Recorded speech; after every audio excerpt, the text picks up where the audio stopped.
जब भगवान राम को माता कैकेयी के द्वारा रचे गए षड्यंत्र के आधार पर 14 वर्षों का वनवास मिला, तब पूरी अयोध्या की प्रजा में रोष व्याप्त हो गया था। भगवान श्री राम राजा दशरथ के सबसे बड़े पुत्र थे।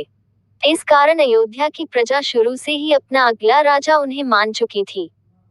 इसके साथ ही भगवान राम अपने आदर्शों, व्यवहार व प्रजा के प्रति अपनी निष्ठा भाव के कारण उनके बीच में बहुत प्रसिद्ध हो चुके थे। राजा दशरथ ने भी एक दिन पहले पूरी अयोध्या में भगवान श्री राम के राज्याभिषेक की घोषणा कर दी थी, जिस कारण सभी लोगों में एक आशा जागृत हो गई थी। पूरे दिन से अयोध्या की जनता में अगले दिन होने वाले भगवान श्री राम के राज्याभिषेक व उत्सव की तैयारियां शुरू हो चुकी थी।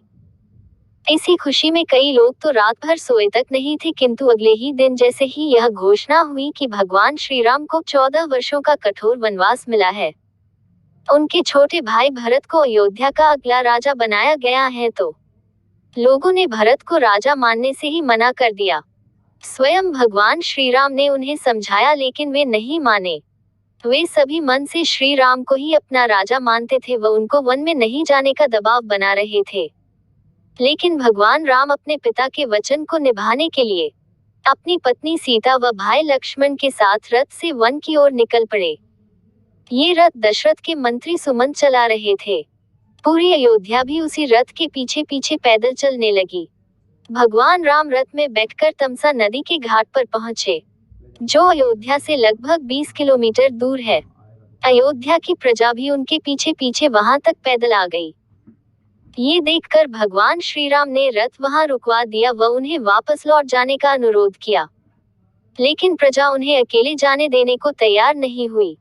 भगवान राम के मन में यह आशंका थी कि कहीं इससे राज्य में अस्थिरता न पैदा हो जाए व उन्हें प्रजा को भड़काने का दोषी न मान लिया जाए। साथ ही प्रजा के साथ जाने से उन्हें अपना उद्देश्य पूरा करने में परेशानी होती, इसलिए उन्होंने रथ रोककर सभी को वहीं विश्राम करने को कहा।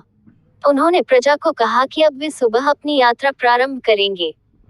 इसके बाद सभी ने वही भोजन किया व सो गए। प्रातःकाल सूर्योदय से पहले ही भगवान श्री राम उठ गए व उन्होंने लक्ष्मण व माता सीता के साथ निकल जाने का निर्णय किया, ताकि अयोध्या की प्रजा को पता ना चले। उन्होंने आर्य सुमंत को बिना आवाज किए रथ को उत्तर दिशा में व फिर दक्षिण दिशा में ले जाने का आदेश दिया, ताकि अयोध्या की प्रजा भ्रमित हो जाए व उनके पीछे नहीं आ पाए। इसके बाद वे अयोध्या की सोती हुई प्रजा को प्रणाम करके वहां से चले गए। वहां से वे सीधा अपने देश कौशल की सीमा को पार कर निषादराज गुहा के राज्य श्रृंगवरपुर में पहुंच गए। जब अयोध्या की प्रजा सूर्योदय के बाद उठी तो अपने राजा श्री राम को वहां ना पाकर बहुत निराश हुई। उन्हें पता चल चुका था कि श्री राम माता सीता व लक्ष्मण समेत उनके उठने से पहले ही जा चुके हैं। इसके बाद सब निराश होकर अयोध्या में अपने अपने घरों की ओर लौट गए।